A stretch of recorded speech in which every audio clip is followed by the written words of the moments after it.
আসসালামু আলাইকুম। আজকে অনেক কিউট একটা পার্সেল আনপ্যাক করব। ফারহানাস অ্যাট্রাকটিভ গ্যালারি থেকে আমার জন্য খুব কিউট একটা পার্সেল পাঠিয়েছে। আপু আমার জন্য একটা মনস্টার কোস্টার পাঠিয়েছে, তারপরে চুড়ি, একটা ডোরবেল, কিউট কিউট চাবি রিং এবং ক্লিপ পাঠিয়েছে। চলো তাহলে পার্সেলগুলো একটা একটা করে আনপ্যাক করি আর দেখি। এটা হচ্ছে একটা মনস্টার কোস্টার, সলিড মেহগনি কাঠ দিয়ে তৈরি করা, আর এটা টেবিল ডেকোরেশনে খুব সুন্দর যায়। এরপর খুব সুন্দর সুন্দর আমাকে কয়েকটা চাবি রিং পাঠিয়েছে, কাঠের উপরে পেন্ট করা, একটা থেকে একটা অনেক কিউট। আর এগুলো তোমরা চাইলে সাজিয়েও রাখতে পারো। আর ফটোগ্রাফি করার সময় এগুলো তোমরা ছবির ব্যাকগ্রাউন্ডে ইউজ করলে অনেক সুন্দর আসবে। আর এটা যেটা আনপ্যাক করছি সেটা হচ্ছে একটা ডোরবেল, এরপর দুইটা ক্লিপ, যদিও একটা ক্লিপ ভেঙে গেছে, আর না আমি এটা ছবিতে ইউজ করব।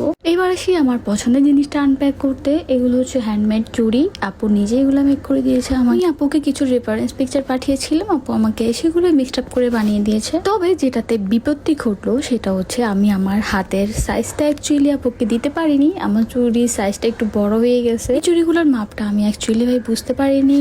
তবে আমি পরার পর এত সুন্দর লাগতেছিল আমার, আমি দুইটা মিক্সড করেও পরেছি। তোমরা আমার ভিডিওতে দেখেছো অলরেডি, আমি পার্সেল আনপ্যাকের সময় এই চুড়িগুলো পরেছিলাম। আর বিশেষ করে এটা কালার কম্বিনেশনটা অনেক সুন্দর লেগেছে আমার থেকে। তারপর এই কোস্টারটা আমি আমার টেবিলে রাখলাম, তারপর একটা কাপ রাখবো এটার উপরে। দেখো তো এবার কত সুন্দর লাগতেছে। এগুলোর প্রাইসও কিন্তু অনেক বেশি রিজনেবল। আপুর পেজটা যেহেতু নতুন, সবাই একটু সাপোর্ট করবা। এই তো এই ডোরবেলটা আমি এখানেই সেট করে দিয়েছি।